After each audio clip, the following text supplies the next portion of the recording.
आज बाइक नहीं चल रही, चल रही है। आज राज्यसभा में जब कृषि से संबंधित 2 विधेयकों पर चर्चा चल रही थी, उस समय राज्यसभा के अंदर जो कुछ भी हुआ वह जहां दुखद था वही दुर्भाग्यपूर्ण था, और इससे भी आगे जाकर मैं कहना चाहूंगा कि वह अत्यधिक शर्मनाक था। मैं जानता हूं कि संसद की कार्रवाई सुचारू रूप से चलाने के लिए जहां पर सत्ता पक्ष की जिम्मेदारी बनती है, वहीं पर विपक्ष का भी सहयोग अपेक्षित है। विपक्ष की भी संसदीय मर्यादाओं का पालन करते हुए अपनी भूमिका का निर्वाह करना यह अपेक्षित होता है, एक्सपेक्टेड होता है विपक्ष के द्वारा भी। लेकिन आम जनता के अंदर, आम किसानों के अंदर एक गलतफहमी पैदा करके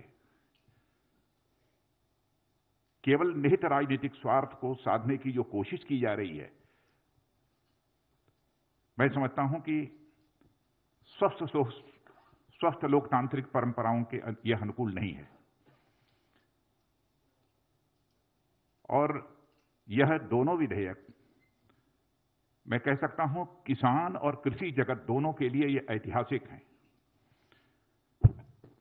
इसे लागू करने से स्वाभाविक रूप से किसानों की आमदनी बढ़ेगी, लेकिन किसानों के बीच गलतफहमी पैदा की जा रही है। एमएसपी समाप्त कर दी जाएगी, एपीएमसी समाप्त कर दी जाएगी। हकीकत यह है कि यह दोनों बिल प्रभावी होने के बाद हमारा किसान अपना माल भारत में जहां भी बेचना चाहता है पूरी आजादी के साथ बेच सकता है, जहां पर भी उसको अच्छी कीमत मिले। न तो एपीएमसी समाप्त हो रही है और न तो एमएसपी समाप्त हो रही है। इसके पहले भी हमारी सरकार ने बराबर एमएसपी बढ़ाया है, और जो यह वादा किया था कि हम किसानों की आमदनी को जस्ट डबल करेंगे, तो उस लक्ष्य को काफी हद तक हमने हासिल करने में भी कामयाबी हासिल की है। लेकिन हम इसे और आगे ले जाना चाहते हैं। लेकिन जैसा मैंने कहा कि डिप्टी चेयरमैन राज्यसभा के, उनके साथ जो दुर्व्यवहार हुआ है, प्रत्यक्ष सारे देश ने अपनी आंखों से उसे देखा है।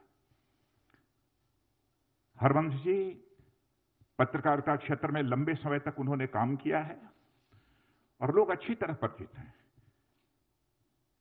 मूल्यों में विश्वास रखने वाले, वैल्यूज के प्रति कमिटमेंट, एक ऐसे व्यक्तित्व के रूप में उनकी छवि रही है। लेकिन सीधे उनके आसन पर तक चले जाना, और आसन तक जाना ही नहीं बल्कि आसन पर जाकर खड़े हो जाना, वहां पर जाकर रूल्स बुक को फाड़ डालना, और इतना ही नहीं, वहां पर पहुंचकर रूल्स बुक को फाड़ना और अन्य भी जो कागजात रखे हुए थे उसे भी फाड़ देना और आसन के ऊपर चढ़ जाना। जहां तक मैं जानता हूं, मैं कह सकता हूं कि संसदीय इतिहास में कभी ऐसी घटना न तो लोकसभा में हुई है न राज्यसभा में हुई, और राज्यसभा में होना तो यह और बड़ी बात है। राज्यसभा को हम हाउस ऑफ एल्डर्स कहते हैं। संसदीय परंपराओं में विश्वास रखने वाला कोई भी व्यक्ति निश्चित रूप से इस प्रकार की घटना से आहत होगा। आज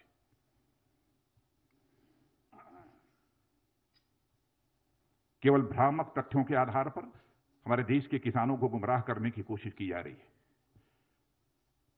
मित्रों, मैं भी किसान हूं, मैं भी कृषि मंत्री हूं। मैं तो अपने जीवन में, राजनीतिक जीवन में कभी यह सोच नहीं सकता कि हम जिस सरकार में हुआ, सरकार कुछ ऐसा कदम उठाएगी जो किसानों के हितों पर चोट पहुंचाने वाला होगा।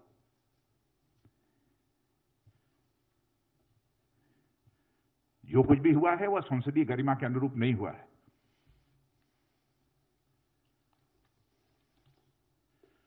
और संसदीय लोकतंत्र में मर्यादाओं का बहुत बड़ा स्थान होता है। जब संसदीय मर्यादाएं टूटती हैं, लोकतंत्र की परंपराएं भी शर्मसार होती हैं और तार-तार होती हैं।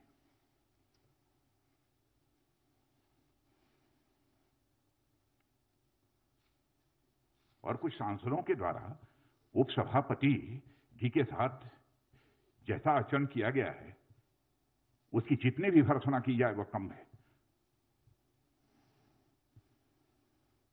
और इस प्रकार की जो भी कार्रवाई की गई है उसको मैं कंडेम करता हूं। और मैं यह स्पष्ट करना चाहता हूं, इस प्रकार की कार्रवाई से उनके छवि पर तो आंच आई ही है, संसदीय गरिमा को भी गहरी चोट पहुंची है।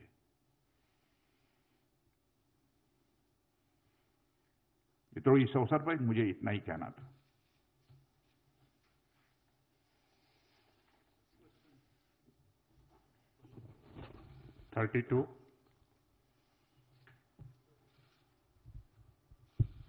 सर, मैं प्रशांत हूँ एबीपी न्यूज से।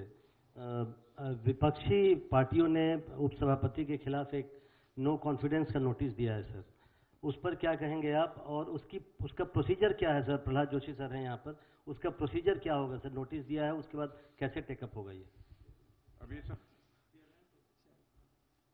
अब चेयरमैन देखेंगे। नोटिस गई है, चेयरमैन को जो इस संबंध में फैसला करना होगा करेंगे। हम राजनीतिक स्तर पर उस संबंध में कुछ नहीं कहना चाहेंगे। यह प्रेरोगेटिव पूरी तरह से चेयरमैन का है। 50 सर, आनंद हूँ इंडिया टीवी से। विपक्ष बार बार ये कह रहा है कि वो उनकी आवाज को राज्यसभा में दबाया गया है। बार बार वो मत विभाजन मांग रहे थे, लेकिन जो चेयर पे बैठे थे उपसभापति, उन्होंने मत विभाजन नहीं किया। और साथ ही साथ विपक्ष बार बार एक तर्क ये दे रहा है कि जो सरकार अपनी कैबिनेट मंत्री हरसिमरत कौर को नहीं समझा पाई इस बिल के फायदे को, वो किसानों को और बाकी देश को क्या समझाएगी? समझाने का जहां तक सवाल है, समझाने की कोशिश तो सबको हो रही है। और ऐसे लोग जिनके हर व्यक्ति के फैसले लेने के पीछे कुछ राजनीतिक कारण होते हैं, कैसे उन्होंने यह फैसला किया उस संबंध में मैं कोई टिप्पणी नहीं करना चाहता हूं। लेकिन इस प्रकार का आचरण हेल्दी डेमोक्रेसी में यह तो सभी स्वीकार करेंगे ना कि अपेक्षित नहीं है। 60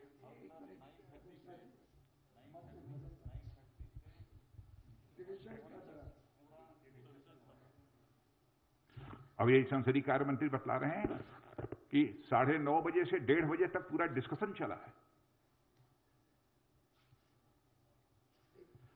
अच्छा, दूसरी चीज, मान लिया उन्हें महसूस हुआ कि उनको इग्नोर किया गया, उनकी बात नहीं सुनी किसी, मान लिया। लेकिन मैं ऐसा मानता नहीं, लेकिन उनके हिसाब से भी हम माने। तो क्या इस हेल्दी पार्लियामेंट्री डेमोक्रेसी में उस व्यक्ति को वायलेंट होना चाहिए, चेयर पर अटैक करना चाहिए, डिप्टी चेयरमैन के आसन पर चढ़ जाना चाहिए? क्या औचित्य है इसका? माइक तोड़ देना चाहिए? मित्रों, सचमुच मैं इससे आहत हुआ हूं। नेक्स्ट क्वेश्चन है सर, जो आपने प्रश्न किया डिवीजन का, जिस समय वाइस चेयरमैन साहब जो उनकी अलग अलग अमेंडमेंट्स थे उस पर वो डिवीजन के लिए उन्होंने कहा, उस समय वो सारे लोग जो है वो बेल में थे और वहां हंगामा ही नहीं कर रहे थे, सारे माइक्स तोड़ डाले थे और माइक्स तोड़ करके हाथ में लेकर के, और एक तरह से वायलेंट अप्रोच था उनका। उस समय अगर वो वायलेंट थे तो उसमें अगर वो किसी भी तरह के पार्लियामेंट्री डेकोरम की बात कर रहे हैं तो निश्चित तौर से बिल्कुल गलत है। और बार बार जो है वो वाइस चेयरमैन साहब ने कहा कि आप अगर डिवीजन चाहते हैं तो आपको अपनी सीट पर जाना ही चाहिए, लेकिन कोई नहीं गया। बल्कि जैसा कि आदरणीय राजनाथ जी ने कहा कि वो तो जो हमारे जो राज्यसभा के स्टाफ के लोग थे उनकी मेज पर थे, एक दूसरे की कंधों पर जो है वो नारेबाजी कर रहे थे। Second last question 60। Rajnath ji, मेरा सवाल, मैं मनीष कुमार हूँ न्यूज़ 24 न्यूज़ चैनल से। एमएसपी को लेकर जो लगातार एक बात कही जा रही है कि एमएसपी खत्म हो जाएगा, इस पे आप क्या स्पष्टीकरण देंगे? क्योंकि आज पंजाब से लेकर हरियाणा में कई जगह ट्रैक्टर जलाई गई, किसान जो है वो सड़कों पे उतरे हुए थे, उस दौरान ही ये बिल भी पास हो गया संसद से। मित्रों, मैं दो टूक शब्दों में तहे दिल मैं देश के किसान भाइयों को संदेश देना चाहता हूं, किसी भी सूरत में एमएसपी खत्म नहीं होगी। इतना ही नहीं, एपीएमसी जो है उसकी व्यवस्था भी किसी भी सूरत में खत्म नहीं होगी। यह मैं पूरी तरह से देश के किसानों को आश्वस्त करना चाहता हूं, अपने किसान भाइयों को। मैं भी किसान हूं। Last question, 13. So, Polemy from India Today. My question is about MSP itself. Swadeshi Jagran Manch as well, for instance, has said that why can't you write it into the act itself, guarantee MSP and guarantee that if anyone tries to buy produce at a price lesser than MSP, then it will be deemed illegal.